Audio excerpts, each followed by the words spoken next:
And you know what? We got to talk a little bit of this NBA because the Detroit Pistons, they were rumored all weekend to, one, be bringing back Schroeder, then be signing and trading him, then just letting him walk, no, then getting a trade exception, no, then back on to sign and trade. Nobody knows what's going on. It's a saga that has tweets, deleted tweets, like people having to retract official reports. I do believe this. Trajan Langdon is moving to the beat of his own drum. That's what I believe is going on right now. I think he's like, no, I'm not just taking what you want. And you hear things leak because there are agents and there are other people involved and such. It's like being this close to it now, you start to understand how this stuff gets out there and why it gets out there too. And there are certain people who think that maybe we can force certain hands.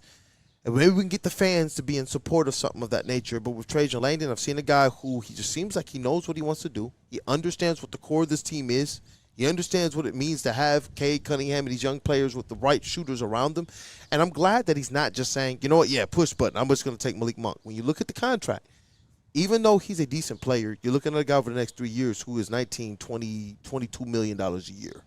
That's something that you have to really think about when you're talking about we're paying what Jalen Duren and Jaden Ivey and Marcus Sasser and then Asar Thompson. Got a lot of young guys who you believe can contribute.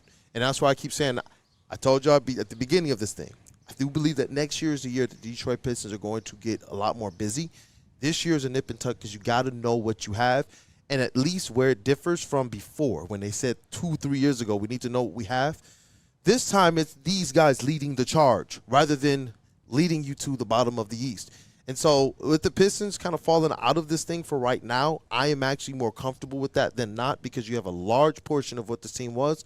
But I do believe with the East so seemingly wide open and you see some of these other dysfunctional teams making moves, it would have been nice to see the Pistons have done something. But I'm glad they're not just doing something for the sake of doing something. Yeah, and if I'm being honest about one thing, I think a lot of fans are a little bit too bullish on Malik Monk specifically for me. And I'm not saying that he's not a good player. I'm not saying that he can't be a spark plug, and he's had really good scoring numbers on a per-minute basis. He's improved his on-ball game as a distributor as well, but he's one of those guys that can get really hot, and he's had some seasons where he's been a good catch-and-shoot three-point shooter, but at the end of the day, a lot of what you think he is based off of the fact that, A, he has a really pretty shooting form, that's for sure, and B, his hot streaks. He's actually a pretty average to below average three-point shooter for the most of his career. And I'm not saying that's a deal breaker, but to me,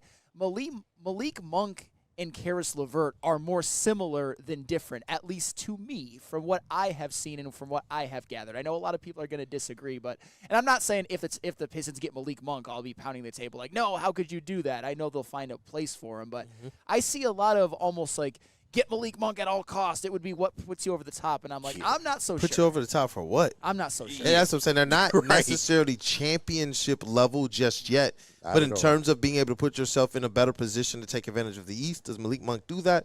I don't quite know. I think that you need a front court player at this point in time. Yeah. I believe that where they are, you got your guards. You have them. Even with Jaden Ivey coming back from injury, you're comfortable with what you have in the guard and somewhat the wing position because you're expecting top 5 picks to take that next leap. When we got Jaden Ivey, we were talking about co-star, running mate. When we got Asar Thompson, everybody said alien. We know where these guys are going. Why are they going to get there?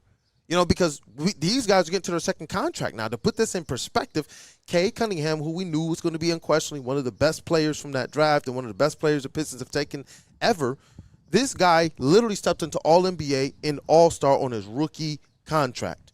I don't know the last time we had a player do that. Do we have to go back to Grant Hill? Yes. Like, yeah, that's what I'm saying. Yes. Like, it's a long time. But it would have been nice to know one of these other players can at least start to make that ascent. I'm glad that we saw a lot out of players like Asar and Jaden Ivey to start the season. You know, but this is a situation to where – because I see Dad with Tourette's, he said we're not going to make huge moves. Why? Because it would require us to gut the roster in a sense. It's not that they don't want to gut the roster. It's that what do you gut? I believe that they're more apt at the trade deadline to do something because you're more understanding of what your needs are. You're more understanding of the trends where the players are going. And then guess what? Even if you wanted to trade a guy like Jaden Ivey, is the league telling you, well, he's damaged goods, even though you know that he's worth more than that? So now you're in a position to where if you believe in this young core, you get the opportunity to play up the value of this team. You get the ability to play up their value. I've always said this. You want them to be valuable to you both in a trade as well as to you if you choose to keep them on your team. That's what you want. There's some guys out there, and you're looking at players just getting tossed and traded for like whatever. Guys that we probably once wanted in some of these prior drafts, and it's because these teams have not cared about protecting the value of these players or building it back up before they become RFAs. So it's like, yeah, I'm looking forward to what the Pistons are going to do here because I think that Trajan is moving smart, even though it's not necessarily as aggressive as some fans probably would have wanted it. Well, and to piggyback off of that, and KG, I know it's your first day back, and you probably need to get your Woodward legs back under you, so I don't want to put you on the spot. Good. But how are you feeling about the Pistons offseason up to this point? I'm so glad you asked. Because some of the backlash, bro, that I saw from the signings of Karis LeVert and then Duncan Robinson, I thought it was unwarranted. Like, crazy. Seriously. I understand, and I'm not saying that the Pistons can't still improve more. They absolutely can improve more. But for what they were able to do, especially considering the circumstances, my boy Malik broke.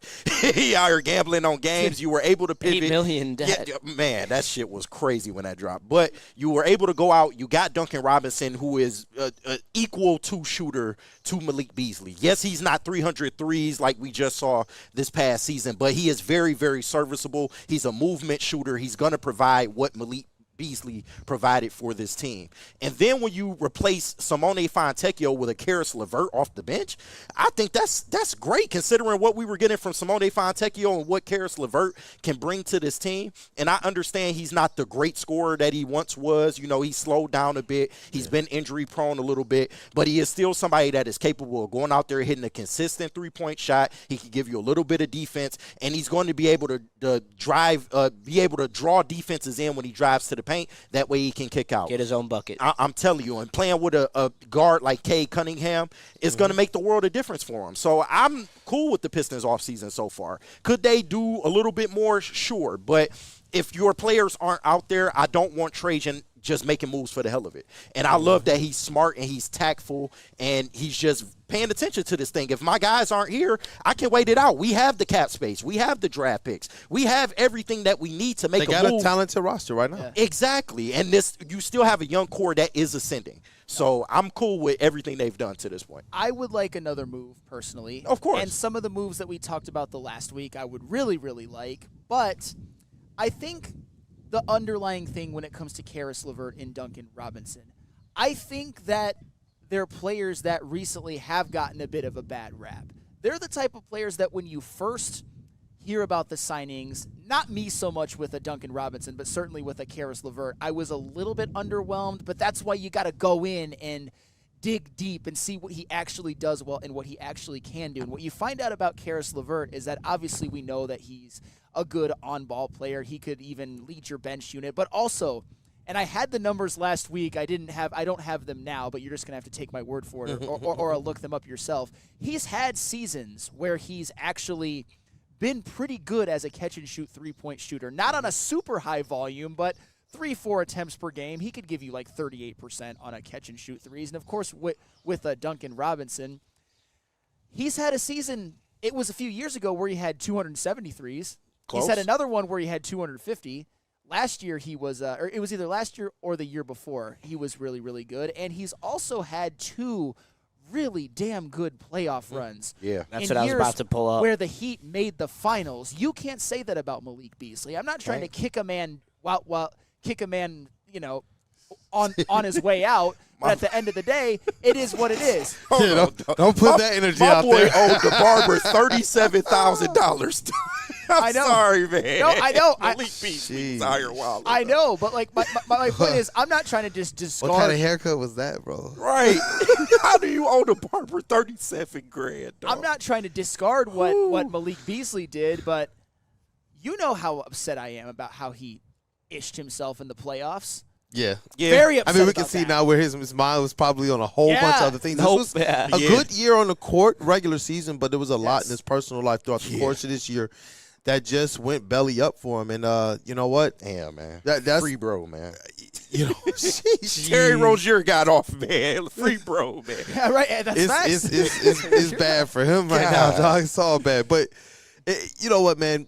there's something that you state there. When you're looking at just the numbers of it, you can dig in and see it. But what I really like about Karis LeVert and Duncan Robinson is who these players have shown themselves to be. Because when you talk about the best of these players, you got to look at, well, who did they play with?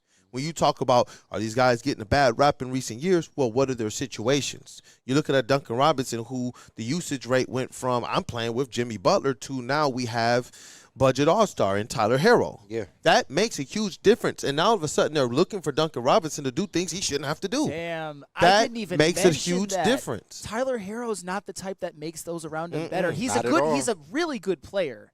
And certainly, I think, has out-succeeded where he was drafted. But he's not the type of player who's going to make those around him better, be like a winner like Jimmy Butler was. Karis LeVert coming, Karis LeVert just naturally cuts. You don't have to tell him that. Thank you. Cade, Jalen Duren pick and rolls on the right side. Karis LeVert sneaking behind the left side. That type of stuff. He can go get his. Think about the stuff that Asar does, that we're seeing flashes in terms of the how he can, we talking about the dives, how he can hit the gaps at the elbow corners from the three-point line.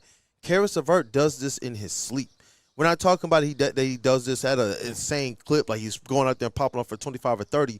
But when you're talking about a player that's going to get you concentratedly 15 to 23 minutes per game, maybe a little bit more on some nights. I don't quite know how they're going to do this thing. But when you're looking at a guy getting you at least 15 to 23 a night, playing some of these minutes with some facilitators, with some rim runners, with some guys like Asar, like Cade, like Marcus Sasser, who took a big step forward in the second half of that season, this is where I am more bullish about these signings, and where I do believe you see Malik Beasley, you see some of these shooters.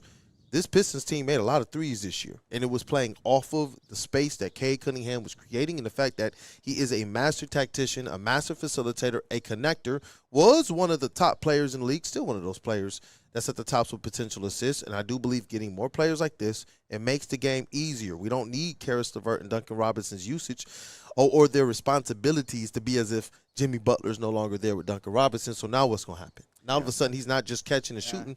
Now he's getting the ball with a defender and he's having to do something with it. That's a different style of basketball. Very different style of a basketball, and I feel like I was a little negligent for not mentioning that. I was glazed. I was giving Duncan Robinson the glazing, which probably outsucceeded what any other show did. But that's another great point. With Tyler Herro as your star, you're not going to get those kind of opportunities. But like I said, so far so good. Like I said, I'd like him to make another move. I know it's easy to look at what the Atlanta Hawks have done, what the Orlando Magic did, the injuries to Halliburton, the injuries to Jason Tatum, Dame Lillard, and look at it as maybe they need one more. So far, though, with Karis LeVert and Duncan Robinson in a vacuum on this basketball team, I'm cool with it. One more, and I'm probably just ready to go. None more, and I'm still feeling pretty okay. But where do y'all want them to go next? Front court. I've been screaming that power forward for forever, man. I wish we could get a power forward that can stretch the floor and play a little bit of defense. I would have loved like a Kristaps Porzingis or somebody of that nature, but I know that wasn't really realistic. But just where do y'all want them to go? Because I still see John Collins as a name that they can possibly go get. I would love to have him on this team. I've been screaming his name for forever. But do you have anybody in mind, or do you have like a specific position? Well, we were talking about trades the last week, and a name that we all brought up because it's not outside of the realm of possibility. I talked about Obi Toppin. Okay. I talked about Keegan Murray as a couple that I would really like. Cool with Keegan. I think we even talked about Rui Hachimura, which I wouldn't like him as much as the other two, but those were just some names we discussed. Go ahead. Yeah, no, that's what I was going to say. It's front court for me. It's been front court for a long time. I've been pleased with the guards for a long time. I don't even think we need that. I think the only thing I've wanted, if we got another guard, is just somebody who's either going to run the backup point guard effectively and you put Marcus Sasser in his more comfortable shooting guard combo spot, or if you go out there and you just get an absolute gunner who's either coming off the bench or starting. But the thing that I think all of us in unison, it's been that floor stretching big man. And I don't even need floor spacing big man. I don't even need this person to hit the threes at a high clip. But I need somebody who can give me a little bit something defensively in the paint, a little bit defensively at the rim, not be aloof. And the problem is, if it was that readily and easily accessible, everybody in the league would have that. You would see it more. And that's the point. So it's like Trajan, I think that he knows that there are things he could do. But how much does that put them behind the eight ball? Because he stated they don't want to make any move that's going to hinder. Yeah. So for me personally, I like John Collins.